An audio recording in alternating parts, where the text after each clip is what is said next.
You look good. You like my 50-foot Where did you get that at? How'd you get that? way back in the day, Luke made one for Terroir and for Onyx. Oh yeah, it's And for then our booth. yeah, You yeah, took that? yeah, That's it's funny. just been sitting in Tony's warehouse for like ever, and I'm like, oh, that's stuff going in my room until we have to use it, so I can do interviews like this. That's actually, we need to bring that in and do some shooting with it. That's not a Yeah, bad idea. Okay. not a bad idea. The Coffee Black Podcast. I'm here. We're live here with the homie Ben and the homie John from Onyx Coffee. And if you've never watched this before, we're talking about this. This is season 2, so we're talking about coffee as a means or a tool to support anti-gentrification work, which is like several different steps of trying to make something happen. And so yeah, we're gonna have fun with that. And then we also talk about diaspora collaboration today. We are going to be focused in on coffee and poor people specifically. And just want to start with like a little conversation that we had with one of our neighbors. So if you're not familiar, we're doing this thing called the Anti-Gentrification Coffee Club. We had a neighbor who has been coming by for coffee, and we've been giving all our coffee away for free here for about 2 or 3 months, just so that people can get access to the coffee, education about the coffee, and learn about the Black history of coffee. We're in like a fairly black neighborhood here in the hood in Memphis, in North Memphis, called Nutbush. We don't call it Nutbush anymore. That's what we called it growing up. It's kind of got rebranded as the Heights, and it's right in the middle of this giant gentrification plan that the city has been working on, called the Green Print. If you want to go look that up. So anyway, we're trying to be here before all the gentrifying coffee shops come here, and we live in the neighborhood. We want to provide coffee to our neighborhood in a non-gentrifying way, which is a thing that doesn't exist at the moment. So we're trying to see if we can make that thing exist. And one of the things we do is just give coffee away for free. So Mr. George is a regular. He comes in like 4 times a day for generally a cup of Ethiopian coffee. We're not brewing Ethiopian coffee right now for reasons on the podcast. You can go check that out. Support the people in Tigray. Praying that gets resolved soon. And anyway, I asked him, Mr. George, if we charge you for a cup of coffee, what could you pay?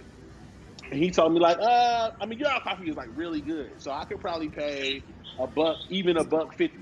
And Mr. George was like, that's how much I could pay. So if you're in the shop right now, we now have a sign that says drip 150. And that's, to honor Mr. George. So if people choose to pay, it's kind of an honor system. It's 150.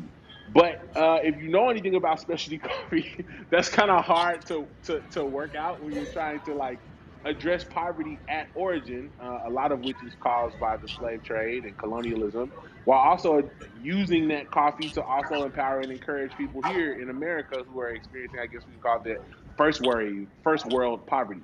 And so that's something that is difficult to do because we're paying $5 a pound for our coffee, and then trying to make that margin back by selling it for 150 a cup is difficult. We might break even. I'm not a business person. I'm just an art and passion. I think John did the math last time real quickly, and he was like, "Yeah, you might break even." But I know that this is an interesting quandary that we have, and so I figure I would bring on the homies over at Onyx because they are in the middle of a non-stereotypically coffee town and a non-stereotypically coffee state in Arkansas. And when we went to go visit them, I got to be honest, I was a little scared because like I tried not to go to Arkansas. I live in Memphis. We like share a river as a border, but I've traditionally not tried not to go. But when I went, my younger brother and I had an amazing experience. It was super cool. It was a whole vibe, very inspiring. But also, it was interesting to see like, man, this is not the same as coffee in Portland or coffee in New York or coffee in LA. It's different, right? The a lot of working class people, and Rogers is interesting in and of itself. But I wanted to bring these brothers on so that we could talk about this, and I want to start us off by just checking out something called the Poor People's Campaign.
accessible to people who are even dealing with poverty. It's like something that I'm muted. Can you hear me now? Yeah, we're good now. Boom. Yeah, okay, we're back. So yeah, as I shared that screen, you got a chance to read that quote. It was basically just saying,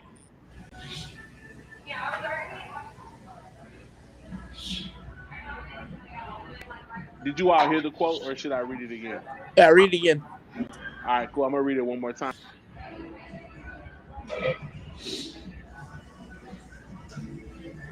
Something's wrong with the mic. So I think whenever I go to the other screen, the computer is like, I don't want to let the mic work. But basically Yeah. what King said, if you got a chance to saw it, was that he believes that addressing poverty was something that was so basic that even people on the extremes of a political party could agree that this is something people deserve. And so he was trying to unite people of different races who experience poverty to address those basic needs. And me and Bear, we were talking offline a little bit about Fred Hampton and the Black Messiah, and that was one of the standout scenes. Was that he was saying, look, he walked into this white nationalist meeting and was like, look, your kids probably deal with the same problems my kids deal with. You know, bad schools, food deserts. I don't think he said food deserts because that wasn't a term back in the day. But the issues of being in a poor neighborhood are very similar.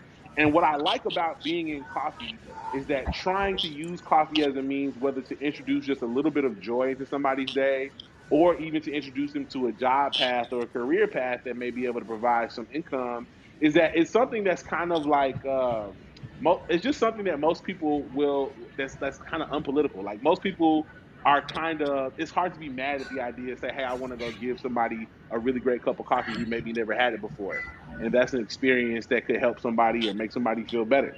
You know, a lot of people are like, hey, it's coffee. We all kind of drink it. We all love it. We're all familiar with it. And introducing that idea is something that I like. So I wanted to talk with you all a little bit about some strategies, things we talked about, in ways that, you know, this can become equitable or useful for people. And you all are experts at coffee business. You're the best coffee business people I know. Look, I'm not a business person. I'm a rapper. I'm not a rapper. I'm a rapper. All right. So when it comes to spreadsheets and margins, you know, I have a lot of passion. My background as an educator, but I'd never claimed to be like the best businessman in the world. And so I wanted to hit you all up because you all do business, specifically addressing poverty at origin, uh, as some of the best that I know in specialty coffee. So would you mind, one, sharing your name? I've said your name already, but share who you are. And then two, talk about maybe some ways that we can try to make these ends meet, in ways that you found specifically with home brewing, ways that, you know, coffee, maybe specialty coffee, can become more accessible to people who don't have access to pay for a $7 pour over. You know what I mean? Yeah. Bear, go for it. Oh, hey, I'm Bear. What up, I Bear? I work in wholesale for Onyx Coffee Lab, and um, I have a really interesting place in the coffee community in that I get to meet and talk to a lot of people with so many different types of backgrounds. Um, I'm constantly going from putting on a white collar to a blue collar to no collar, talking to just everybody and doing my best to like empathize where they're at, and then seeing how we can partner and showcase a really strong relationship and drive business towards them in that particular community. And Bro, you have such an important role. Like, you yeah, were honestly the first person of color that I met in specialty coffee who was like at like a company that I was like, oh my gosh, these people are so cool. That was like maybe 2015 or whatever. But like, you bought my mixtape, bro, and like gave me a hat, and you were cool. And I was like, yo, maybe there's a place for me somewhere because I see a person of color who's really cool and represents Mm. one of my favorite brands. So like, even you just being who you are, high key, bro, I feel like you've changed a lot of people's lives. You know what I mean? Oh, thanks. It's funny. You it's one of those things where you don't really like give yourself that kind of feedback, but Right. if you It'd see be the weird fruits to of, give yourself that kind of feedback. yeah, but I'm pretty dope. I change people's yeah, Yeah. yeah, but if you see the fruits of it later, it's one of those things where it's like, you know what, outside of paying my bills, like it really makes it worth it to like keep doing Mm, this and find innovative ways to like just relate to people and to make a culture of positivity and understanding and bro, kind of and your just drip is fresh, bro. Like that matters to me. It matters. Like as an educator, when kids see you, who you look like you are, right? There's like an unspoken communication that communicates like who belongs and who your information and who your resources are for. And when I saw you with the drip, bro, I was like, oh, hold up. This dude don't got like the hipster swag, you know what I mean? Like he kind of on some other stuff, and that's super empowering too. And just if you're Mhm. listening, and you're a person who like thinking about, we talked a little bit about aesthetic before, but aesthetic matters. I think when you're trying to identify with non monocultural demographics, and I Mhm. think I mean, even the drip behind you, bro, is fresh. It's a vibe.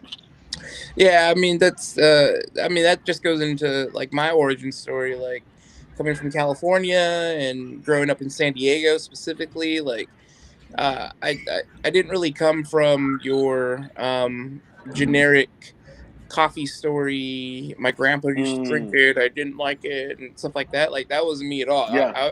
I got into coffee because I was unemployed and was trying to find work, and I was on my last dollar. Mm, And San Diego had just gone through this really bad um, economic like meltdown because of the housing market bubble, and it affected everything. So I was like, mm, you know what, I'll work at Starbucks. I like caramel frappuccinos because I'm Mexican. mm, mm. That Come on, dulce de bro. leche Bro, that you are a that camel that I've frappuccino, been bro. drinking every day and getting diabetes over. Like Yeah. I'll work there. And then I did, and then realized that, you know what, oh, this is a really cool like environment. Like as much as I don't really care for a lot of aspects about like Starbucks as a whole, I have a Mm, lot of like really good ties um in my own mind and my own like memories as far as like my time there. But it really yeah. gave me a taste for like this cafe experience is something that I can actually have some influence with people in a positive way, and kind Mm, of like create a culture that, people enjoy coming back to. Uh, it enhances what this tastes like by, how I can treat them, how I can serve them, yeah. and that sort of thing. And so, I mean, from that point on, it was just like, kind of just fitting in where I fit in. And Yeah, bro. never would I have thought Arkansas would have been that spot, but But it's weird it's though, bro. It works. yeah, Like it works. yeah, But I think that's why I feel like y'all are in a pivotal spot. You know what I mean? Because when you're in Arkansas, you can't control the demographic. You gonna get Arkansas. You know what I mean? mm-hmm, And like my great grandfather is from. We moved from Arkansas to Memphis. Like he actually wasn't a sharecropper. He was one of the few black people at that time who weren't sharecropping. And he got like 9 acres of land, and people tried to steal it from him, so he had to run away. But like Arkansas has like kind of a notorious history, like Memphis. You know what I mean? And also, it's not known for being now Rogers is a little different, but it's not known for being the wealthiest place or the most affluent place. So like, Right. what has been y'all experiences you interact with like customers who don't come from like your traditional specialty coffee scene, who are maybe coming from poverty? And then what are some ways as baristas or cafe spaces where you found ways to kind of make enjoying or participating in specialty coffee an equitable opportunity, or something that's more accessible?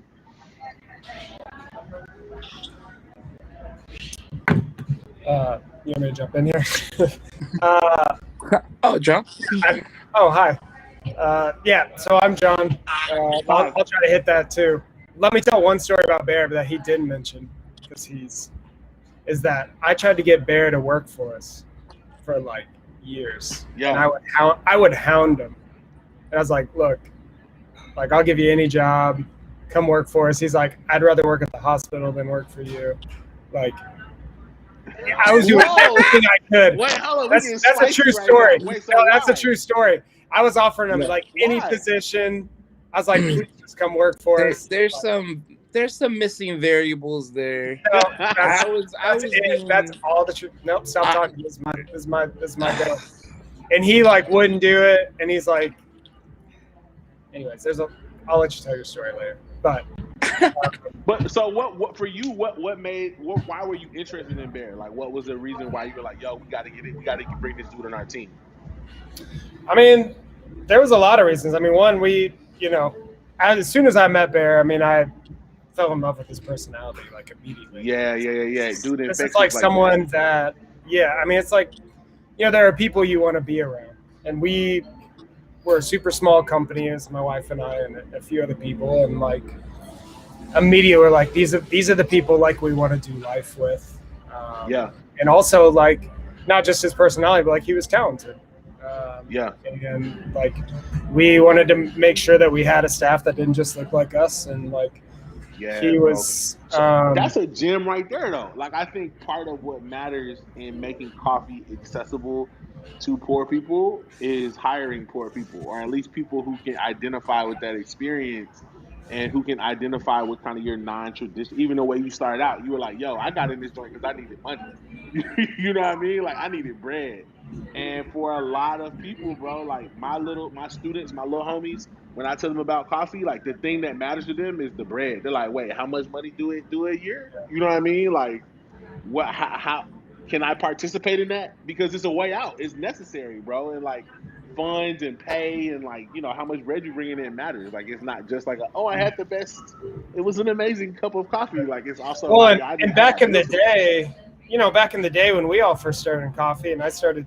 I mean, I'm the old man here, but like it was all about pay and work, right? Like Yeah. coffee wasn't cool back then. So Right. you weren't having people coming up, like customers or people that apply now and are like, I mean, they already know more about coffee than like we're going to put them through the training program, right? Like they've been Wow. making a pour over for 5 years, and they can talk about every region and Western Ethiopia and flavor profiles, and like that didn't exist. So like coffee Wow. was about economics at the time, right? It was like Yeah. I didn't go to school, so it's like I can get a job here. I can get both a paycheck and cash tips, because when I'm waiting tables, those waiting table paychecks, it all goes to taxes, right? It's $2 an hour.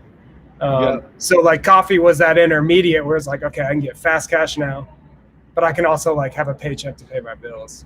Hey, that's real, man. And so when you first started as a barista, that's a big deal. Yeah.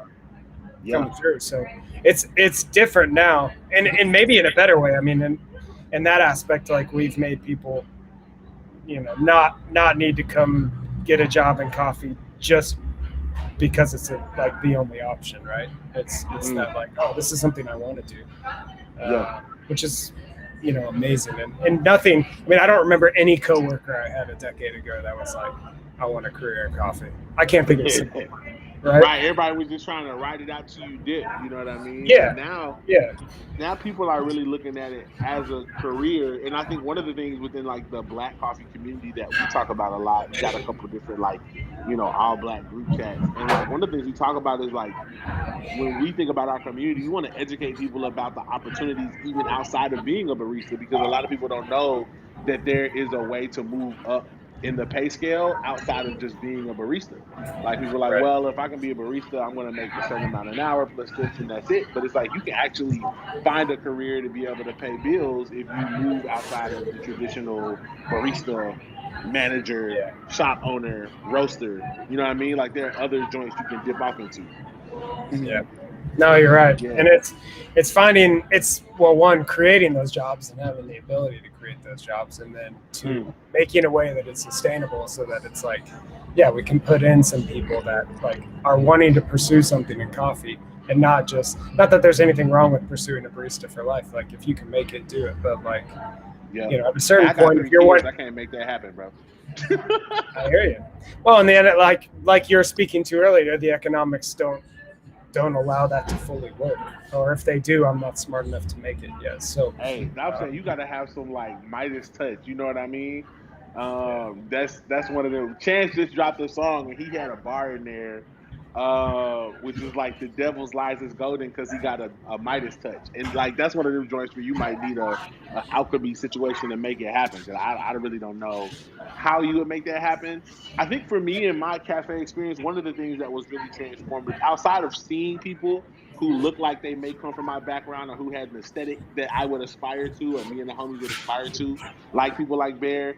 another thing that really mattered, man, was like the interaction that I had with the barista, right? So like if and I would say 90% of my cafe visits as a black man were fine. Like nobody was like, hey, get out of here. You know what I mean? Like people were cool, people were nice. I was spending money, but I think that the people who really, I think I credit me being able to envision a coffee black, right? Like Langston says, what happens to a dream deferred? You know what I mean? And I think like part of not deferring people's dreams or even give people the opportunity to see themselves, poor people to see themselves in coffee, is like that barista interaction and how that barista interacts with those individuals. And like people like Bear were super crucial. Like it was this dude named, look, his name was Nick, and he worked at Avenue Coffee in Memphis.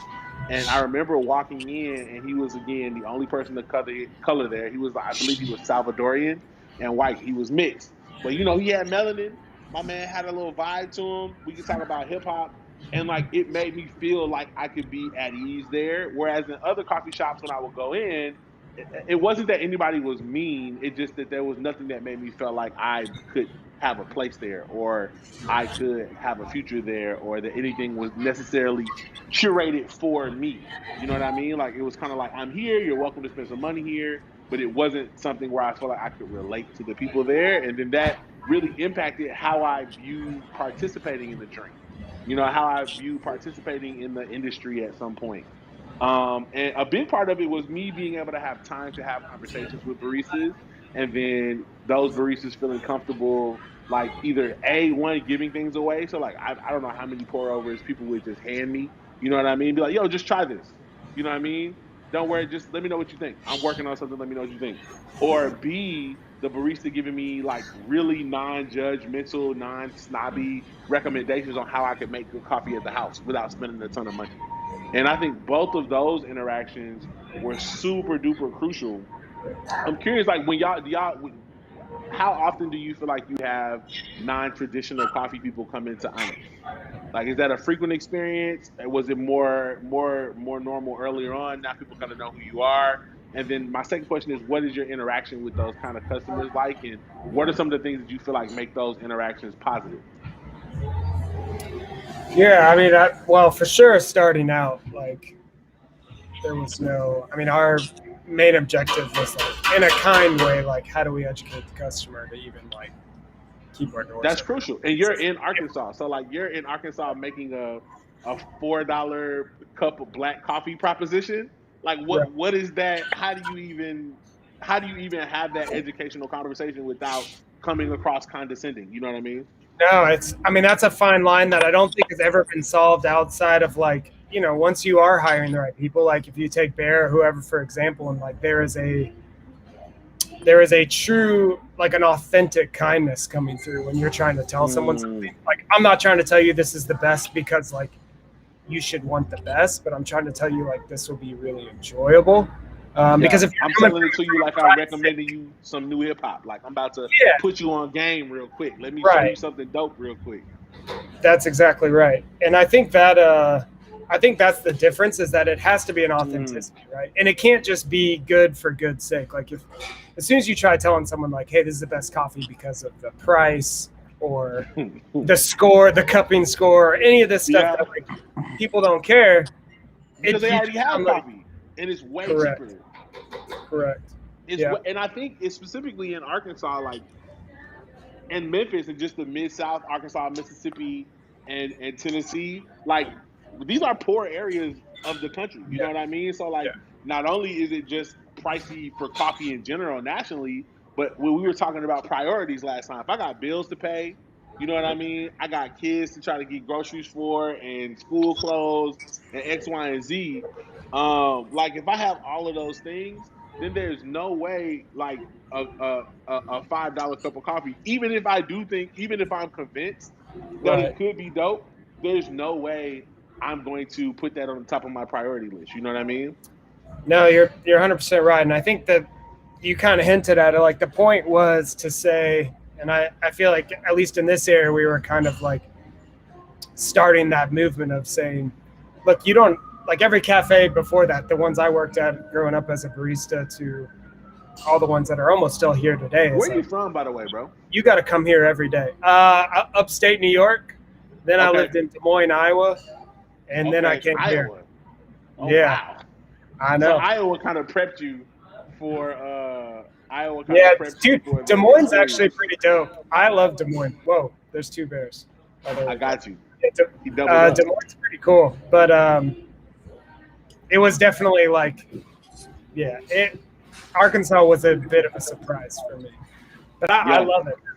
But I Yeah, mean, bro, it was I dope. think going to your point for the cafes, it's saying like, look, you don't need to come to some high-end specialty cafe every day. Like, it's okay for this to be an event, like a $5 cup of coffee or something. Like, that shouldn't be your first priority. I mean, as much as I want to push coffee, like that doesn't need to be your first priority. But it can be like something special twice a month. It could be right? something that you And if think. there's enough So is people, that how y'all built it out? Was like, yo, just come to us twice a month, and if you don't have the funds, and if you do have the funds, come check us out on a regular. right? I mean, especially with the higher end offerings, it was like, look, you don't need to get this pour over of Ethiopian every day. Like, grab a quick But filter, y'all did or have a like, don't multiplicity of come back. options on the menu. That's an We interesting did. point too. Like, what? So what was what were some of the joints that people that you kind of was that intentional in making having different price points? It was. I mean, it was. I don't know. At the time, starting out, it was like I said, it was a different industry back then. So for us, I mean, the creation of Onyx was sort of like, both Andre and I had been in the industry for a while. I had already been roasting like a private label company. In fact, I was like selling coffee to prisons and like basically selling. Yeah, you maybe don't know that whole story, but yo, I'm trying to hear about that though. My man got prison coffee, bro. So do you like chop it up with a shiv? Like how you grind it? You know what I mean? yeah, chop it with. No, it was like in a basically pillowcase?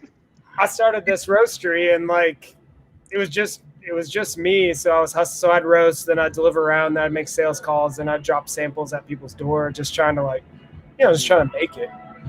You hustling. And yeah, so it was like any restaurant, prison, I don't care. It was like whatever. I was like, look, I'll do kind of whatever. Like, let's stay in business. Yeah. And that's where I learned. So your priority at that point wasn't I want to offer the most craziest coffees in the world. You're trying to offer good coffees, but make it accessible to whoever want to work with you. To be honest, I wasn't even offering good coffee. I was just like, I was just offering. My man coffee. went all the way out.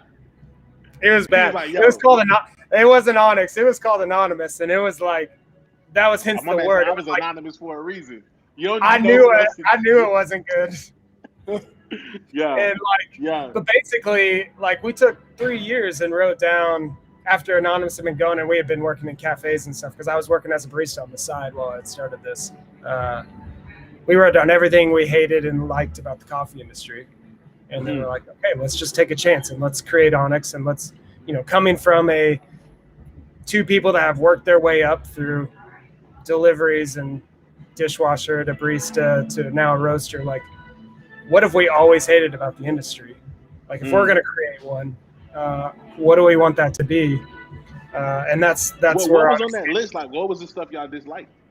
And it was just like, I mean, it could be simple things from like ergonomics of like the bars that people build are always like 30 inches high. Yeah. And therefore like it hurts your back to like, yeah. To, hey, no one's making branding or coffee that's like what I would want to buy. It all looks like, old Italian fonts that are like speaking to wealthy people, like lots of Java, you know what I mean? Yeah, exactly.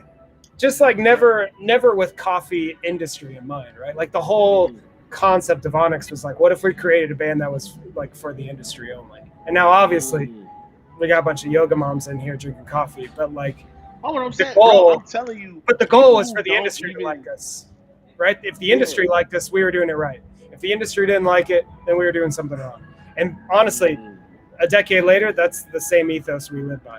Like, that's dope, bro. If it's not for the industry, it's not for anyone. The crazy thing about y'all company is like my homies who don't even do coffee. Like one of my homies, RJ, who's our designer, and he does design stuff for like Andy, for propaganda, for No Big Deal, a couple other people. He lives in Mississippi. And so he started working with us a year or two ago. He did the design for the hoodies we sent you all too. And so he he flipped. A bunch of my homies flipped when we started doing the collab And I think the reason why is because people recognize, like, yo, these people are dope. And it's like a lot of my homies, they're not coffee people. You know what I mean? Like, they're not. I kind of am in the industry as an outsider because I don't come from like a traditional. I wasn't like. I guess I technically was a barista for like 9 months at a shop, but like I got introduced to coffee just by like going in the shops and asking and writing bars. I was just there because it was a place for me to write my raps, and it was a place for me to write my lesson plans. Um, but it was like never a thing where I was working there officially and had aspirations to like make really cool latte art, or like I was there for the aesthetic and for the stimulation, and then eventually for the history. So it's interesting hearing y'all tell that story because like I think in a lot of ways like seeing what was missing in the industry or what I wish existed was kind of how we started. We were like, we don't feel like there's coffee for Black people. You know what I mean? Like I think there's coffee that Black people can have. Obviously, we're not segregated, so you can order it. People will take your money. People will be nice to you. You can make friends. But there was not something where I'm college educated, so there wasn't coffee where I felt like if I brought my homies in, the things that I enjoy about this and the historical, cultural things that I feel like don't even exist in the market really to get, like learning how to use a Jebana or, like some of the cultural connections, like those don't even exist. Like I just feel like I couldn't get it. Like I remember taking my homie from North Memphis from Fraser. So if you're familiar with like 3 6 Mafia, you know what I mean? You might know Fraser in the town. But like, yeah, bro, I took him to a cup and he about hit me in the face, bro, because he was like, "You want me to drink out of the same cup as these people?" Like, I'm not doing that, bro. And I was And like, that's "No, man, pre-COVID. it's pre-COVID, bro. This is Black people don't drink after other people. You know what I mean? Like that's not sanitary. I'm not doing it." So I think like trying to figure out what would that look like was kind of the genesis for us as a brand. And I think one of the things that we talked about, and this to me, I think is hopefully something people can walk away or take from this. Now, shout out to my homie Eddie said LMAO. Yeah. So like for us, it was just the idea that like for me, home brewing was kind of my way in. Like I didn't get in through a traditional method. Like at home, I was spending. Now I'm gonna be. I was spending way. Shout out to my wife. I was spending way too much bread on coffee subscriptions. Shout out to Trade because they carry one of our 1616 collabs. But like I was spending way too much money on coffee subscriptions, way too much money on home brewers. But the reason why is because it started becoming like, and one of the interesting things about poverty is that like there's like the idea of poverty and then the reality of poverty. So the idea about poverty is like you're so poor you can't afford to do anything. When the reality about poverty, at least in America, is that you're generally so poor you can't afford to do everything that you need to do. You can afford some things, but you don't have enough money to ever really pay for everything. And so what most people do from a sociological perspective is you'll pay for the things that you need to survive, like the bare minimum, and then you'll allocate some funds for things that relieve stress, right? Which is how kids in the hoods have Jordans, right? It's because like, or you get credit cards, right? And fall into debt. It's like y'all want to be able to have something because the experience of poverty is so traumatic that one, I don't have a guarantee of getting to tomorrow, so I'm not going to plan for the future in general. And then two, anything that can make me feel better right now, if I can find a way to make it work, I'll make it work. So video games or fashion or whatever you can do to kind of like alleviate the stress of poverty is why style is like a high priority. You know what I mean? For a lot of kids in the hood, even though obviously we all broke. Like we still all care and we'll check the mess out of you. Check is I don't know if y'all say check in Arkansas, but we will flame or insult or roast the mess out of you if you're not fresh. Because even if you're poor, the least you could do is like put on some clean clothes and save up for some J's, whatever. So I started treating my coffee home brewing like I would like my homies would treat sneakers growing up. You know what I mean? Like I would save up for stuff. I would try to get the newest drop, and it was something that kind of took the stress away from myself. And as I started to introduce it to my students and my neighbors, like a lot of people from that perspective, from like a sneakerhead perspective or a Johnny Cupcake streetwear type of perspective, they're like, yo, this is kind of dope. Like this is a kind of a vibe. But like I had to basically become the barista or the translator or the educator who would teach it to my community in a way that I felt like was accessible. You know what I mean? And in a way that wasn't super bougie. And I would try to put people on the shops and sometimes the shop experience, but like the home brewing experience actually works. And so, John, you broke down like the mechanics. Shout out to my guy with the business mind of like how to kind of make this work. Would you mind sharing it? Like, so if we're getting coffee, specialty coffee, and we know people can't afford a really expensive pour over to try to hit the margins of the shop, if cafes are interested in like making coffee more accessible, they can try to push home brewing, and that makes it more accessible because it comes down to how much a cup. How much did you say it came down to? Man, I don't have the notes in front of me. I'll try to do it while we're talking about it. But You I said mean, you said it was like $1.80 or something like that. it was it's less than that. Like it's so much cheaper than buying it Yeah, from a cafe. I mean, yeah. you look at the fixed costs of running an operation. We don't need to go through that. But like, I My do man said think. spreadsheets. When you're saying this, all I hear is spreadsheets. No, Like a but super deep voice. teaching someone to homebrew. I mean, it does so many things, right? It's like it's not just like this teaching someone to fish, but it's like you're teaching this skill. You're teaching like calming rituals, like, Come but on, also bro. that you can afford a coffee that like is not just passing the buck down, right? Because basically, if you're gonna say like, "Hey, I'm gonna run to Dunkin' Donuts and grab this coffee," and then they're Yep. paying commodity price for a coffee, like you're saving a buck, but really what you're doing is you're just pulling it out of someone else's hand, right? Like Yep. that's all you're doing. Home brewing with coffee that like, and it doesn't have to be Onyx, but anyone that's like what you're doing, like your coffees, like someone home brewing coffee black, like that changes things all throughout the supply chain, right? And then not only that, but it creates this whole dynamic. And there's a lot of intangibles with home brewing, right? There's like familial or community or like Yeah.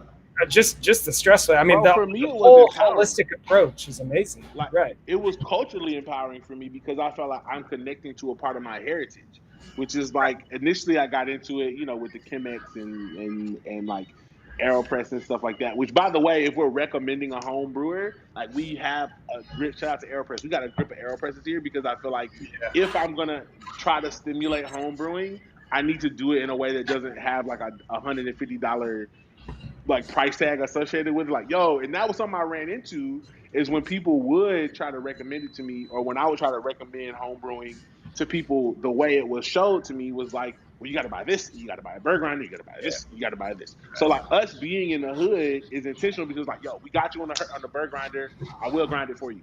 You know what I mean? Which was like a kind of a hurdle to go over because at first I was like, I don't want to sell pre-ground coffee I'm with you. because you're gonna lose. But I'm like, yo, this actually makes it accessible. And if I want to care about making it so that my homies in the hood can have coffee, I need to have an option for people to either come into the shop and get it ground for free, or I can sell it to you at the gate ground. So that was something I had to kind of get over myself on. But it was like, yo, the coffee nerd in me died just a little bit. But like the MC in me came alive because I feel like I'm giving. One of my homies said to me, MC means the microphone controller. And so for me, I feel like I'm giving people the mic when I can give them something they can do themselves, right? And it was empowering because I feel like I'm connecting to my heritage, a part of my heritage that I didn't know about. You know what I mean? Even tangentially, just by manually making this in the morning, it was like, yo, I feel like there's a connection here to something that my ancestors or people from the continent used to do back in the day. Right. And that was like, it seems like a menial experience, but it became like, specifically on a ritual perspective, super, super generative in my life. Like tons of ideas and metaphors. And if you heard the album, you heard all those, but like it was super powerful in my life. And I was like, well, maybe it was just me. But I found like as I interact with, I remember this one guy named Robert in the neighborhood, like, bro, it matters to people. Like when people get a chance to try it and brew it and like learn about the African history of it, like it's like high key like a religious experience. Like, we weren't shouting, but like my man made like legit 17 pour overs in a row, bro. Like just like on his day off, he was like, and I think it was like relieve stress, or I don't know how to tangibly describe why it mattered, but it did, and it mattered to his fiance, and it mattered to like a ton of people now, and like even now in the industry, like a ton of people are like, yo, this is more than just like I want to drink a latte. This is like I feel like there's a my man said in Memphis we roast beans in our homies.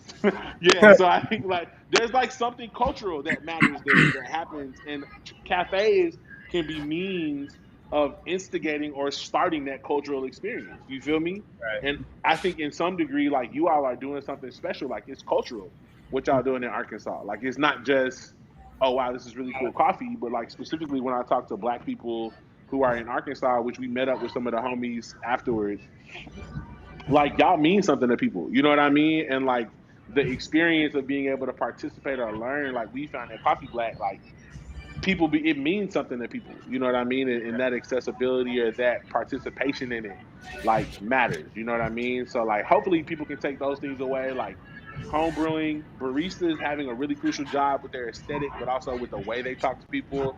Bear being an example of like that kindness and like for me, this the swag, like swag matters. You know what I mean? And then also like man, just giving people a chance to try stuff. You know what I mean? And like I don't know how you make the ends meet on like letting people try things, but like for me, that was crucial. Was like baristas being like, "Yo, just try it." You know what I mean?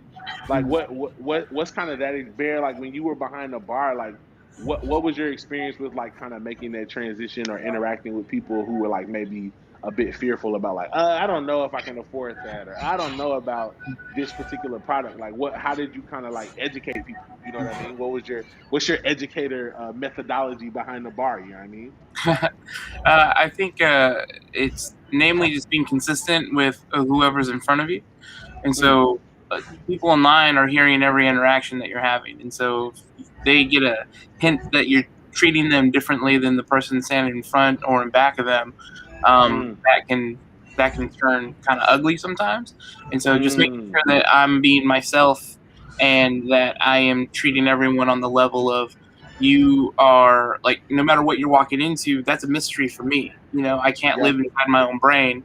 I have to assume that I don't know these people, and so I have to be consistently. I can't go like, oh, you have like a dope Can't profile people. KC hat with like all the buttons and you know your barista one thing. So I'm gonna talk to you a little bit different because I feel like you know something that the person that the grandma with her you know out on the town 2 kids don't know. So I'm gonna talk to her differently. Like I'm gonna talk to everyone in a very like accessible sort of like format. Like hey, how's it going? You know, like, first engaging, asking them like. And I don't want to presume upon anyone to like try to get the cool factor. Like, oh, let me hit them with a little like lingo or jargon. I'm gonna say, hey, what do you typically get when you go somewhere else? You know, if they don't already know where what they're looking for. Now, if they start on a conversation because they're trying to do that to me, then I mean, obviously, I'll placate to that as well. You know, they're like, what kind of single origin espressos you got going?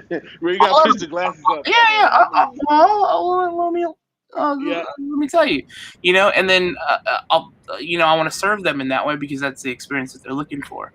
But I think it's really just making sure that that initial greeting and that initial sense of like hospitality is like like there from the get go, no matter what. I actually have, as you were talking, I have kind of like this question that I wanted to like gear towards you, because you have a really, for me, a unique experience from the type of people that I've sort of brought into the coffee realm.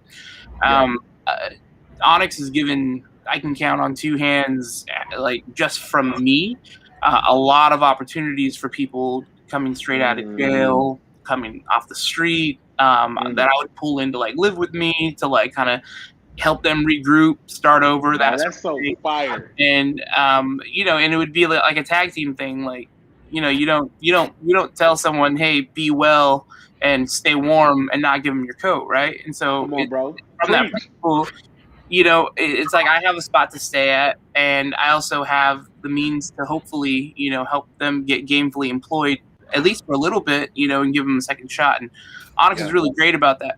Here's where the experience comes in though, because they'll like work there, and they'll get like a shift drink, you know, as any employee does, and then as soon as they grab it, they'll like walk directly outside, you know, and kind of just hit a grit and like almost hard stance outside by the brick, opposed to like sitting down in a very comfortable chair and like enjoying that sort of thing. And the problem, I guess the insight I'm looking for you from you is I don't have that experience, and it doesn't sound like you ever had that experience. It sounds like you went there to kind of take in all of that inspiration and aesthetic and that sort of thing. So I guess what do you think sets apart, and what do you think we can do to kind of like bridge that line? Because I don't know if it's a gentrification issue. I think it's more of like a because it's not over and across the line like a person of color issue walking into somewhere and saying, "Oh, this place isn't for me." But there are certain people that absolutely feel that way. So I guess I'm looking for insight as to like what makes us different than people that would just naturally not be inclined to that sort of thing. Man, that's a fight. So I think my mama has always told me since I was a little kid, she was like, "Man, God got a plan for your life. Like God wants to use you to be a leader. God wants you to be a Moses." Like my mom just spoke that over me all the time. And I remember like I was a little kid and like, you had the Black History program and they gave me the my mom was just telling me the story again last week. They like I had like the little I have a dream. You just say one line because you're like in the second grade, right? So you can't memorize anything. But I remember like I don't remember this. I remember people telling me about it. They were like, "Bro, you turned into a different person." Like they were like, "You like went to a different space, and it felt like people got emotional and like it was weird." So I think part of that is just like, I think God just is giving me a role of being like kind of like a bridge. You know what I mean? Like between different communities and different cultures. I also think there's an educational difference too, like in a class difference. Like we grew up pretty broke and pretty poor, but my parents were educated because it goes back to my great grandfather in Arkansas. Like he was able to avoid sharecropping and get land, which gave my grandfather an advantage, which gave my father an advantage. And then my mom just hustled it out the mud. Like she's super. They come from literally the dirt in Alabama. But like she was the valedictorian at University of Alabama when she graduated. So like they both raised me to be comfortable enough, and my mom was a teacher, so she would like, man, we had to do crazy stuff, bro. Like I couldn't. They used to like basically make me code switch. You know what I mean? To be able to get comfortable. I think that's kind of what it comes down to is being comfortable code switching. Like I am. Like I'm comfortable going in any situation and being like I can get down with what they're doing. And Yeah. the difference for me was like my mom and dad. They never told me this, but like with the like spiritual overtones and then watching them, I always felt like it was my job to not only go and get down with whatever culture is doing, but to then bring it back to people who didn't know how to do that or couldn't do that and give it to them. Like to give the whatever the resources or information that I could get. Like even my mom used to like she'd be like, "Yo, teach your brother what you learned at school." You know what I mean? Since I was older than him, I would come home and reteach it to him. So I think what made me feel comfortable doing that was like I knew how to code switch. Like I knew how to like switch situations, but I also knew like, wow, there's value here that could benefit people who don't know how to do this. And so then I basically made myself and now that's kind of what Coffee Black is. Is this like this is the intermediary between those things? You know what I mean? And I think part of the harder work is not only doing that and translating it, but then also figuring out teaching other people how to do that. You know what I mean? If they so desire. And I don't think it should be a requirement to have to code switch. I think that's part of why the boys even wrote about code switching. But if people do want to, putting them on game on how to do that. And that's a whole other like now you like a triple missionary. You know what I mean? Like you like Yeah. stacking. But you do that, bro, because like now your family's here with you, right? In Arkansas? Yeah. Yeah, bro. So like now you're explaining, what is that interaction? I'm curious, like, what is that interaction like when you're explaining this whole specialty coffee world to your fam? Oh, You know what I mean? it's funny, man, because like my so historically my sister always dated like hood cats, right? Like just like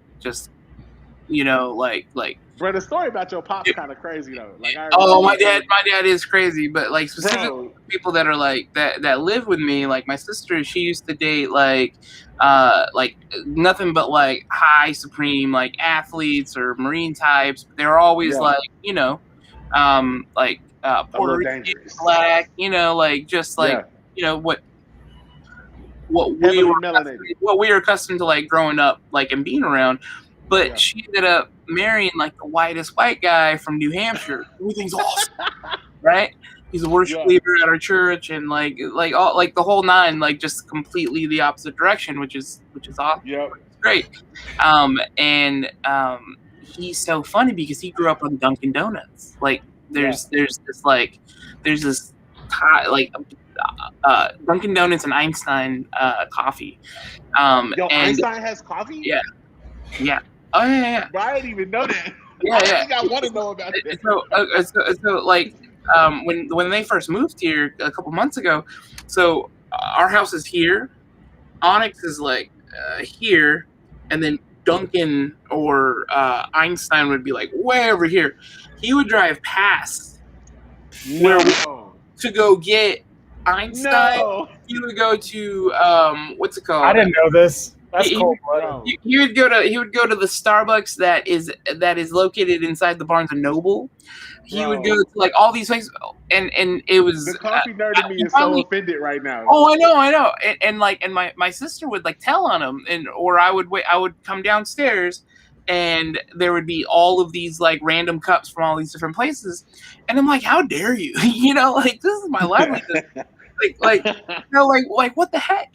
And I made you a pour over for free, bro. Yeah, and I thought, and a lot of it he was saying was that like they were giving gift cards when they left, and most of them were for national chains and stuff like that. He's like, I'm just running through our gift cards. I'm like, okay, cool. But then once I realized that was that like once that was over, I was like, why are you still going back there? Like why? Like I don't get it. And I finally found out something pretty like interesting. So he didn't like coffee for the flavor. The thing he liked most about coffee is that he wanted a lot of it, and he wanted it to be so hot, like blaringly hot. Like he wasn't trained. You want the tactile experience. Yeah, he wasn't trained to like enjoy coffee for what it can be. He was just accustomed to having a lot and for it to be very hot. And we serve our coffee hot, but we serve a 16 ounce. Like that's our biggest size, and the emphasis. He's trying to get the super Dunkin', you know what I mean? Yeah, serious. And he just didn't feel like he was like he as himself didn't feel like he could appreciate Onyx the way it can be, whether he gets a discount or not. From me, like he just didn't feel like it was something. So he actively worked on it. So we started doing pour overs. I taught my nephew how to make pour overs. He started making pour overs every morning for his parents. You gotta walk me through. So the teacher in me is nerding out because I want to see the educational theory. So like, break me down. What's that process like teaching your nephews? He got so good. If you go on Onyx's website, I don't know if we're still in the coffee, but it's probably still on the YouTube. He got good enough to where John was like, "Hey, pull him on, let him do a brew guide video with Alika." And so he got a little nervous behind the camera, but like. I did a home video that I let them watch, and he did it all by himself. He just wanted to do it. He's a little ham, and so he was like, "I have my Baristas Encore. It's on number this. Okay. I'm gonna get it to 205. We're using Terraform today, and from this hip hop artist and blah blah blah." And he's like, "Okay, so first thing we have to do is get the gases going. We're gonna do a little bloom." And I mean, he's like 10. He's 10 years old. Yeah, bro, that's crazy. Yeah, and so to me, that's a different future, bro. It's like a future where like little black and brown kids can see it's just normalized for them to participate in it. Yeah. You know what I mean? And like I think a lot of that means that like somebody has to make the choice to become a bridge and to become an educator and to bring whatever this stuff that we've experienced, especially coffee, which to me I think I enjoy. Like I self-identify as a coffee nerd for a reason. Whenever we do the podcast, I didn't do it today, but like I say, hey, this is Bartholomew Jones. I'm an educator, I'm an MC, and I'm a coffee nerd. And I say that because to me, those three are really at the heart of what I'm doing. Like I want to take the nerdiness and the things I enjoy from just the love of knowledge and science and also history and educate my community about that. And to me, the MC part means I have to give it to you so that you can use it on your own. My job is to give you, like, kick you this knowledge, kick you this game, but do it in a way where you feel like it's yours at the end of it. Like, that's your song. Like, it's not my song anymore. It's your joint. And I think that that's really what you did with your family. And to me, I think coffee moving forward needs more people who are going to make that experience happen. And I don't know how to teach people how to do that. You know what I mean? Well, a cool aspect of that is that because it's so informational as far as like the science behind extraction and all those sorts of things. My sister utilizes what I'm teaching him as one of his science credits because he's homeschooled. Come And on, bro. yeah, like I have like, so I mean, when I first got on the wholesale game, John just set me up with so much literature on, like, like bone up, like you need to know what you're talking about, like it's one thing to be a barista and know what you're doing with your hands. It's another thing to be able to like speak to coffee professionals and really know what's going on, what's current, and to to be able to serve them well, you have to actually know your craft like super well. So I mean, that was my first year of like tension learning, was like and I think that sort of put me in like the whole like I'm not as good as everyone else sort of like thing. Like everyone was like was doing that, and my thing was like my reputation was on the line if I didn't know enough. And so that was, no one put that on me. That's just what I put on myself, And so but with all of and that, to some degree, society puts that on you. You know what I mean? To like compare yourself to other people and measure your intangibles against that. That's why we say like no sugar, no cream. Like just drink your coffee black. Like the way God has created you is valuable, and you can dial it in. You can extract more, but the requirement for value is not the addition of some other outside, resource. You know what I mean? And like it's taken me a minute to really like to get that, and to like sit with some confidence, knowing that like I'm here, and there's some valuable aspects of who I am that contribute to this team, and so I just need to live in that, opposed to like deny it and have imposter syndrome for the rest of my life. Bro, I'm getting away. I'm getting away with getting to work here, despite like like wait till they find me out. Bro, can I just be honest with you, bro? The thing, I met a ton of coffee nerds, bro. Like I met a grip of them throughout, like me nerding out on shops, bro. But nobody had the impact that you had when you gave me that hat and when you bought the CD. Specifically, when you bought the CD, bro. I'm trying not to tear up, but like that mattered to me because you saw my specific cultural space in coffee. You know what I mean? With this like CD that said Coffee Black as a representative of a company, and it wasn't that you knew a ton of stuff about coffee nerdy stuff. I already had a group of people who do that, but what they didn't see was they didn't see like does this dude even care about hip hop and coffee? Like why is this dude even interested in this? Like you just saw value in how God was bringing me into the space and what He was brewing in me. You know what I mean? And so because of that, bro, like that. Okay, tears are gone. But that right there, bro, meant something to me. And to me, when I listen to John talk about you as an employee, like that's why they hired you. You know what I mean? And everybody doesn't know how to do that. You know what I mean? Like I don't think I'll say everybody, most people I met don't know how to do that, which is part of the reason why we had to start Coffee Black. Is because like there's not a million bears that I can introduce my homies to at shops that exist. No shade to other shops that exist, but like that experience. So we're like we have to try to create a shirt that will give people that experience, or a song, or a cup, or a bag, even that makes people feel like, yo, that might be for me, or maybe I could participate in that. And I feel like you, like, bro, you just do that naturally, and like that shit meant something to me. You know what I mean? Like we shot a whole music video. The music video never came out because I was too poor to pay for the editing, but we did shoot the music video in the hat, bro. And like that matters. You know what I mean? Like that. Did you bring into the space those notes? Like those are rare notes, bro. You know what I mean? Thanks. You can't just roast them joints in. God got to brew them joints in. No, I agree, and I thank you for that. I feel like we kind of hit on something a little bit ago that I think is really important to what the coffee culture like needs, but also can also be.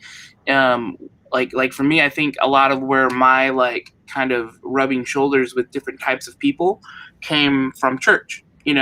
Because you as a child growing up, I'm like getting to know on a very like real level elders, deacons, other church folk, pastors, whoever, and all of them have different professions. And so as familiar as I am growing up with different types of people, it's not a weird thing when I step into an industry where now it's my job to talk to these people. It's my job to talk to doctors who want coffee in their office. It's my job to talk to, business owners that are just starting out, like from going to like Bible college and learning how to plant a church. It's really specifically like easy for me to hear someone talk about their dream about opening up a coffee shop because it sounds very familiar. They're like they've been saving their pennies. They've been like really trying to get all of the resources together. They have a lot of passion behind it, and everything's kind of like hanging in the balance in regards to this. And they're like, "Help!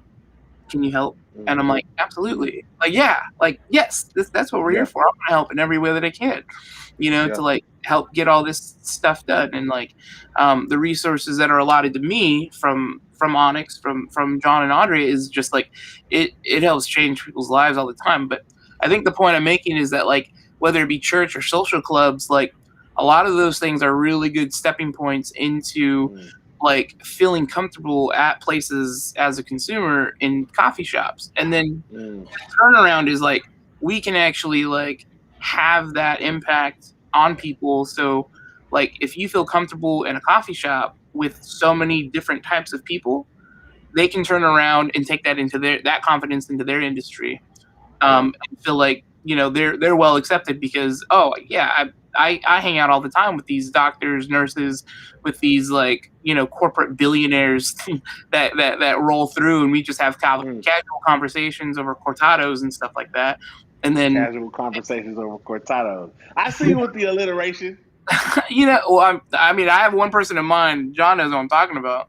Comes and gets cortados like almost every day, and it's like not even a little drop of sand into the ocean of wealth, but like it's like it's gnarly. And because I experienced that in my year of being a barista at Onyx so much that I don't feel intimidated by people that think that they're wealthy. Like because I've interacted with people that have the most wealth in the world every single day, very casually over a cortado.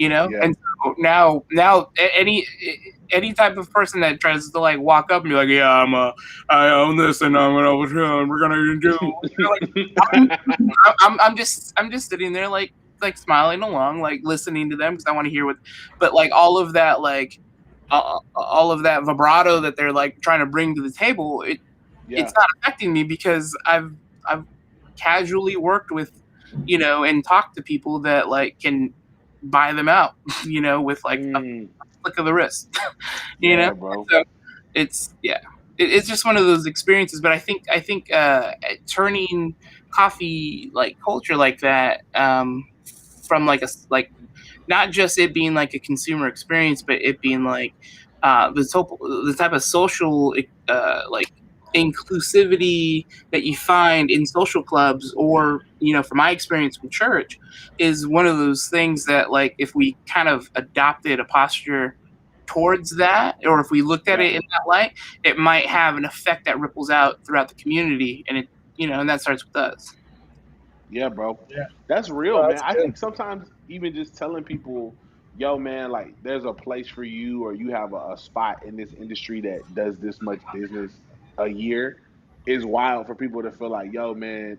When I talk to the youth, it's like it's crazy that something that comes from where I come from even matters that much to people. You know what I mean? And that there's an opportunity for me to like get a position in there or participate in that is just like the only other experience where people feel like that is with drugs. You know what I mean? They feel like, yo, like there's this situation where I can really shout out to Coffee and Tax in the building. But the only situation where people feel like they can do that is like when I talk to my homies, like, where is the money? Where are the resources where I can go and like have a life? They think about this the drug game. You know what I mean? And so for a lot of my students, like that's my heart is to see, and for my neighbors, a lot of the youth in our communities, like, I want to see you move and see an opportunity in coffee as an alternative to feeling like, well, I'm gonna just go sell these illegal imports. Get into this legal import game. Like it's very similar. Import from some black and brown folks. You know what I mean? Cook it in the kitchen, weigh it up, bag it up, and sell it to fiends every day. You know, it's the same game plan. You know, one is legal and one is not. You know, and one is actually connected to your heritage as a person from the continent. You know what I mean? Like as a person of color, there's a connection there. And so the opportunities there, just that's kind of my dream, bro. And that's why it matters for us to be here, and why I write songs and stuff about it is because I feel like maybe it'll touch somebody and provide a way out, you know, and like even in some of these communities, like I think specialty coffee, y'all actually do numbers. So I can't even cap. Some younger companies like myself will cap and be like, "We're changing farmers' lives." I'm like, bro, you bought 3 sacks. Come on, dog. Like 3 sacks not gonna change somebody's life, but like the opportunity to participate in something that can bring a little bit of hope. You know what I mean? Instead of a little bit of dope. You know, it's something that matters and is valuable. So like that's what we hopefully are on, man. We said 30 minutes. We're at an hour and 5 minutes, so I don't want to keep y'all long. But the last piece, I was just 2 more questions, and then we can open it up for the audience. But like, we got a collab, we got a coffee. This is the last month people can get the coffee. Is that correct? Or are we going through April? We do a March or April? I forgot. I think to March, take a rest March. and something new. Look, so we in the kitchen, we cooking up something that's not dope, but we cooking something that is dope. You feel me? That's what it should be called. I'm really thinking. So I think what I want to do is one, tell people a little bit about the collab if they don't know, if they haven't heard of it, they haven't got to try it. Look, you got a couple more weeks to try it, and then also if you're interested in learning more about, like, there's a cool idea about us. We can't get into single origin producers in Ethiopia. We don't have time, but I think that's pretty dope. That this is a single origin produce or a direct one single producer coffee. I can't talk right now. Yep. I think that's dope. So just tell us a little bit about the coffee, and then for what's been your experience. Like I'm curious, like what's your you don't have to get into everything we got into offline, but like what has been the experience? Like kind of like I'll say we get plenty of heat as a clearly black company. We get tons of interesting Facebook comments. You know what I mean? Or like looks when we say stuff like "Make coffee black again." So I know that there may be a little bit of risk in like partnering with us publicly. So like, what one, tell us about the coffee, and then two, if you do care, what would feel free to share as much or as little about the experience with the collab. You know what I mean? Sure. I mean, Barry, you can speak to this too. I think when we first started the collab, I mean, we were, super excited, and like, I mean, we've talked for a while and knew like 5 years, bro, since when Bear did. I know, and we were supposed to do like honestly, a show and a bunch of stuff. Dude, it's still gonna happen. It's gonna happen. But I'm more excited about the coffee collab than the show. That's because it gets you more money. I'm with you. Hey, I think the impact is way bigger. And it should.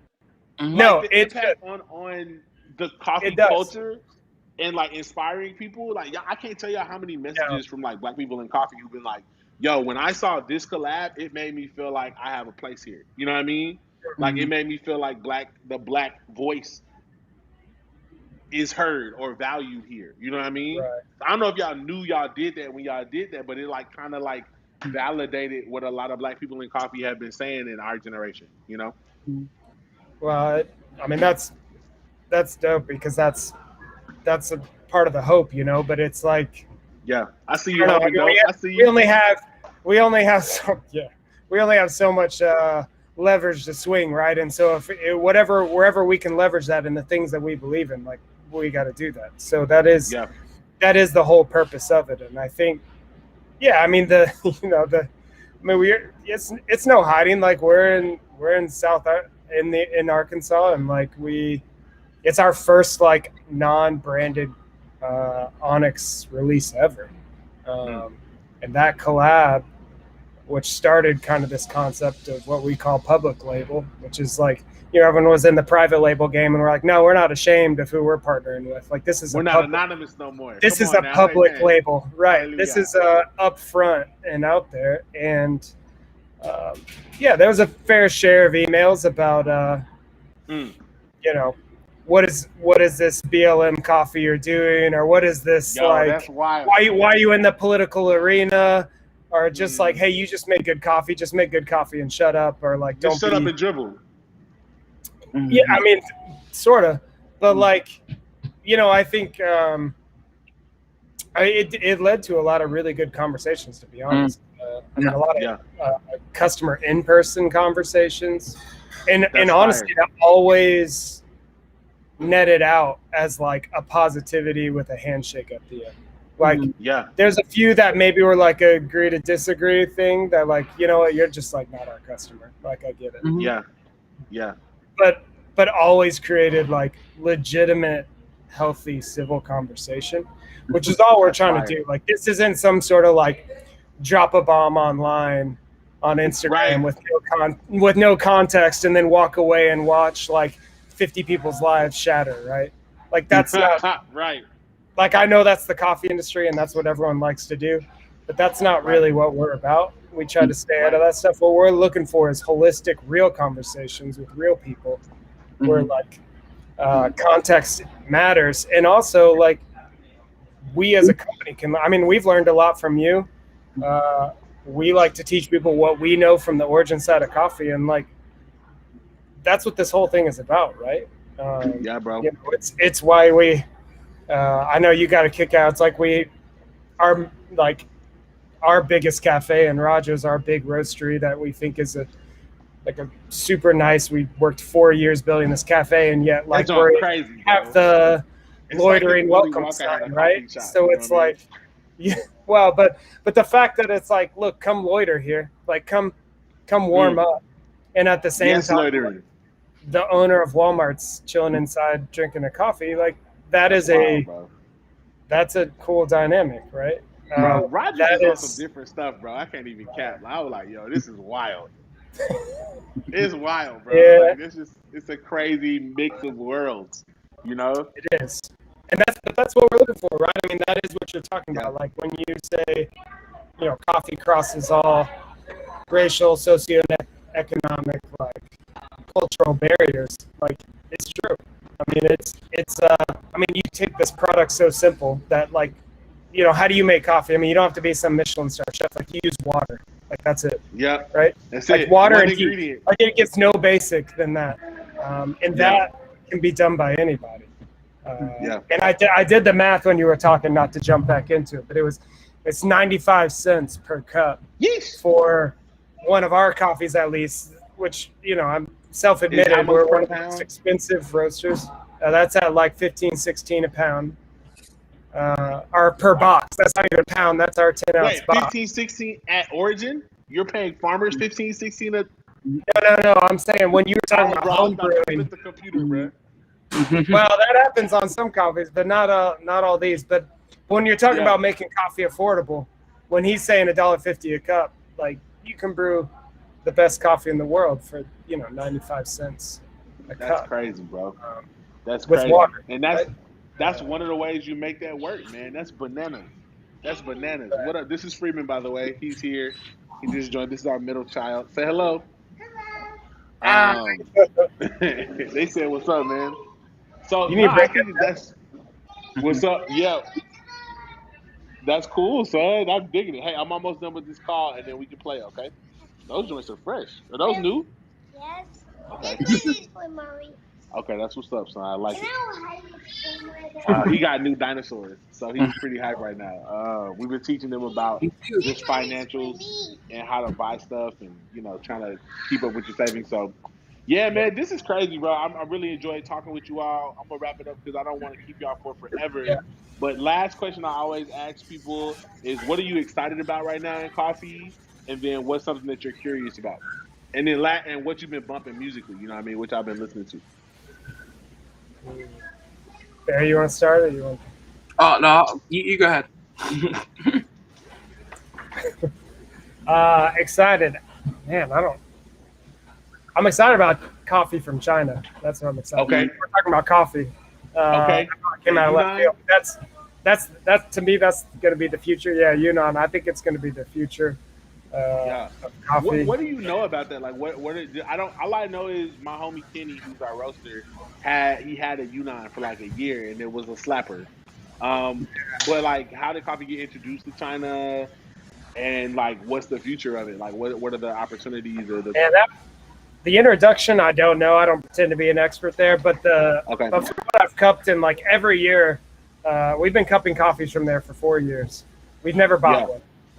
because it hasn't quite made the cut, but it is every year it's closer and closer, and just from visiting like what they have landscape wise and the mechanization to be able to do some like incredible processing and like really push the envelope is just super exciting. So from a coffee perspective, like my hope is this year will be our first Chinese offering. And I want to rewrite the script on like this concept of like made by China is trash kind of a thing that a lot of people. Right. So I'm ready to like push That's that dope, out. Bro. I don't listen to any new music, so I'm not the guy. If we're talking hip hop, I only listen to Talib Kweli is my guy. Like that's who I've always. Black Star? Oh yeah. I'm with that, bro. And anything newer than that, I don't even give a chance. So say less, bro. Hey, Black Star is a dope album to sit on, bro. Like that joint, that's a classic. Like most, that's my favorite MC. So I definitely feel you on that. Okay. They're coming out with something new. They're doing a new one. What? Yeah. Hold on. I gotta look this up. Hold on. Seriously? I'm pretty sure I saw that Black Star is coming out with something new. Bear, have you heard that? I have not. That sounds quality. Sounds like you dreamed something up. I'm looking it up right now. Bro, okay, I need it on vinyl because we got like a little hip hop vinyl collection at the spot. Oh, yeah? You know what I mean? So we got To Pimp a Butterfly. We got the most recent Tribe joint. We got that joint on vinyl. We got like late registration, excuse me. A couple joints, you know what I mean? Lit. Okay, Bear, what up, bro? What are you curious and excited about in coffee, and then what you been bumping recently?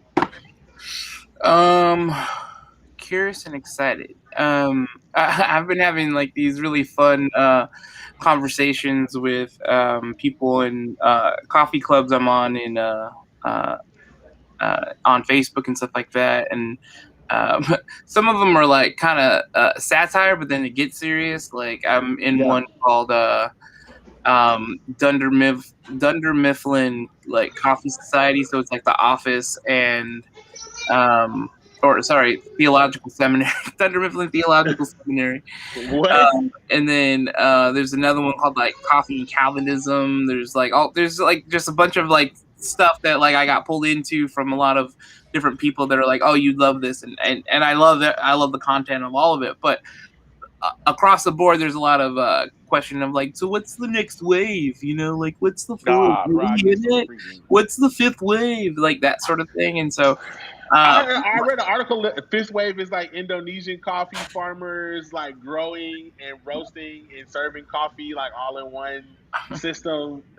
That was circulating last year at some point. So like, are we? Do people have to agree for it to be a wave, or does somebody just have to say it?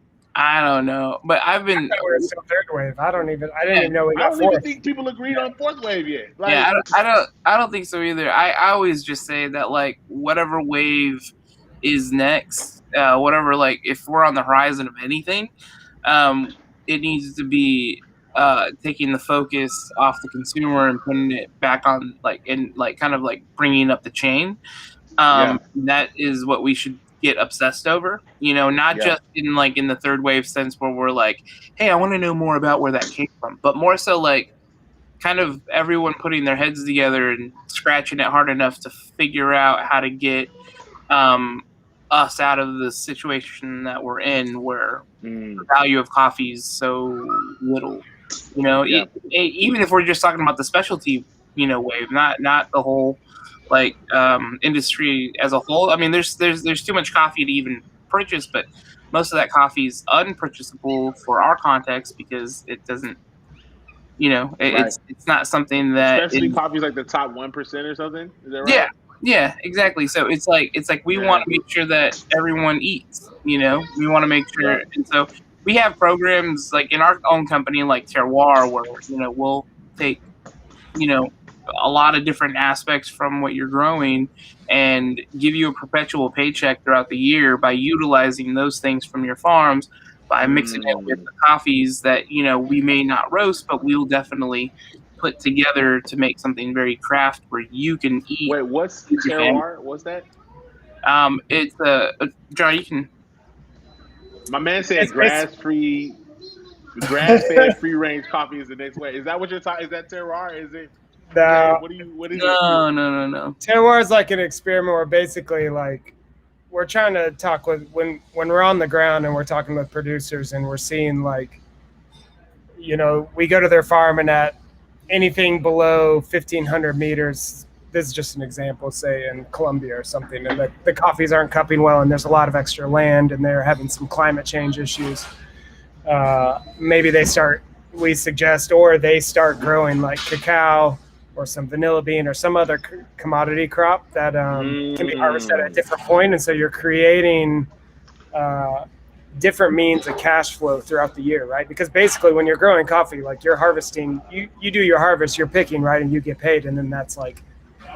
Like, you just got to make that's it last. And like, who could, like you were just talking about teaching your kids to work with money. Like, can you imagine like getting one paycheck a year and be like, cool, make that work till the next harvest? Like, bro, we just got I couldn't do that. Maternity leave. They gave us one check for 6 weeks.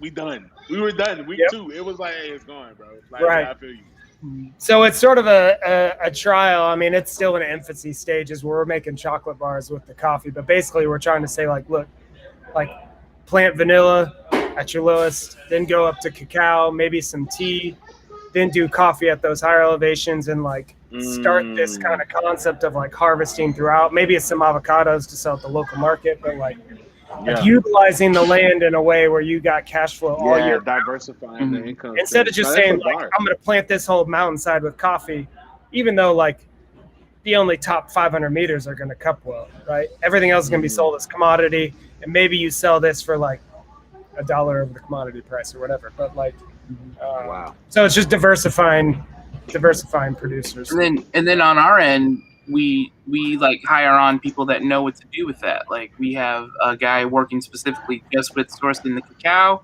knows how to turn it into delicious chocolate, mix in the coffee that we're sourcing from it, and then brand the heck out of it. And then you turn around and you look at a bar that looks like Great Gatsby, but Onyx, whatever. And no matter who you are on the consumer side, whether you're like, oh, that's really interesting, I wanna support that cause, that's really good, or like, come on, bro, oh my gosh, look at this, not even with this, oh my god, like no matter who you are, you know, like oh, that's so dope, I have to have it. Like it's gonna help those people that we're trying to on that end.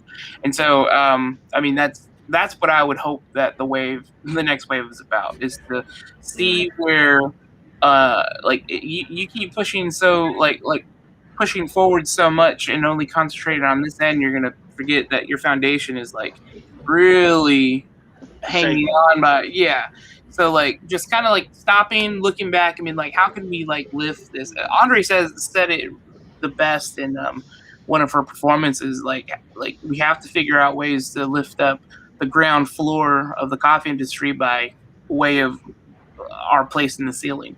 You know, like let's utilize our place at the ceiling to elevate the ground floor of the industry.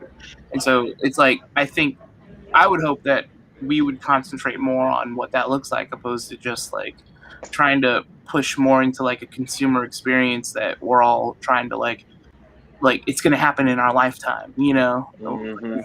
This is going to be the new thing, you know. It's like, who cares? It's taken that it's not trying to make the 89 to 90, it's trying to make the 83 and 84, right? Or the 79 and 80. Like that's going to be the future. That's real, fam. And I think that conversation is a part of the conversation that needs to happen. One of the interesting things music, before I go there, what you been bumping? So something I really this artist I really like, his name's Tross the Giant. You heard of him? Oh yeah, T-Roz, yeah. I mean, the homie, bro. Like, so one of my mentors, Ruslan, I don't think he ever signed T-Roz, but like T-Roz came up with a couple of artists. So like they're super cool, bro. They're dope. And RJ works with them too. So like those are I gotta connect you with RJ, bro. He loves y'all. He has that very specific kind of like even kill flow that I really like. You know, like it's clear. The beats aren't too like heavy or choppy. It's not specifically west or east. It's like just it's like, in my opinion, Tribe at its best, sort of flow, where it's like funky enough to like want to bump and turn up really loud, but it's also not like breaking your subwoofers or like anything like that. And the flow is like nice enough to like really get a good engaging like listen to what he's saying. And like I mean, he's just a talented guy, and he like, I mean, you know, he got cancer, and he had to like bro. go through that whole 9 and stuff like that. And so that album, when he was going through it, man, it really just like kind of brings you face to face with grief, hope, and like that realness. So yeah, I've been enjoying him. That's dope, man. Shout out to T-Roz, the homie.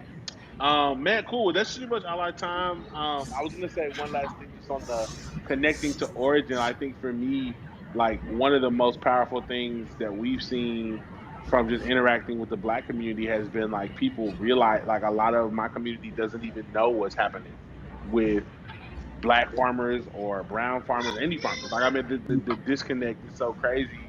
And some of the most powerful stuff has just been like reconnecting to agriculture. And like a lot of us come from that 2 generations ago, like my great grandfather, my grandfather, farmers.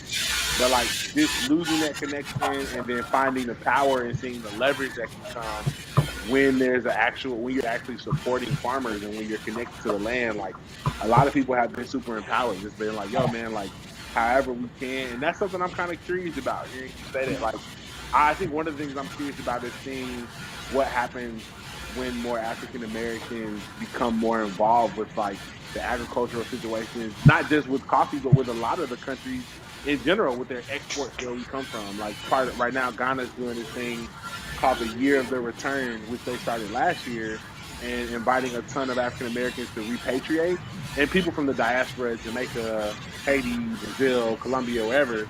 And their hope is like, yo, maybe when these people come back and bring their resources, like it'll help us solve some of our problems that are currently here because of colonialism. You know what I mean? A lot of the disparities that face. So I'm curious to see if that impacts coffee in any way in the next couple of years. And like a lot of us are actually looking at planning like a group trip and taking a bunch of like Black folks to origin in a Black country and like collaborating, getting to meet, hopefully bring our families and, you know, just meet some of our cousins, our long lost cousins in the continent, you know. So that would be a crazy moment, bro. We'll see what happens. But I've been bumping personally this joint called Dinner Party, and it's like a jazz joint. It's Terrence Martin, Robert Glasper, Kamasi Washington, and Night Wonder. So this what we've been on at the shop recently, pretty heavy. So yeah, last question somebody asked is there such a thing as indoor grown coffee? I don't know. I would throw that y'all are the coffee experts. What do you think? Is there such a thing as indoor? Do people do that?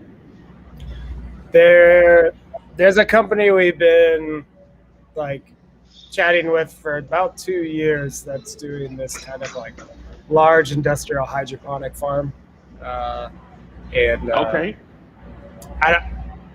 I don't even know how much there's not been a good harvest yet. I can say that. Okay. So they're attempting to do it. So far, it hasn't come very well, and it's super expensive. So I don't know that it'll ever be something that is like other than like a shtick or some sort of like specialty one-off thing. I have not heard of like large indoor coffee, although I am seeing more California coffee on the market. Yeah, I was like, that kind of reminds me of the California coffee conversation. Yeah, I'm seeing a lot of that out there. I heard it wasn't good. It's all right, but it's like, I mean, it's expensive. You're like, our cost is like $30 to $50 a pound for green coffee. What? Yeah, so it's coming in those like those high end geisha notes, you know. It's like, and the coffees are not. No offense to any of the California producers listening, but they aren't quite there yet, right? Yeah, they just need to be dialed in some more. That's interesting though, bro. Like makes me think about like why is it that American grown coffees are going at 30 and like some of these other coffees that are cupping better than them. Anyway, that's a whole other conversation, but I guess we can save that for part 2. But appreciate y'all. This is an hour and a half of dopeness with the homies at Onyx Coffee, so I hope y'all enjoy it. We're gonna be posting this here soon. Go get the collab if you haven't. The joint is a vibe. It's probably my favorite coffee of last year. It's crazy. Shout out to them for producing phenomenal coffees and being phenomenal people. And we'll catch y'all soon. Keep that coffee black. Peace. Later.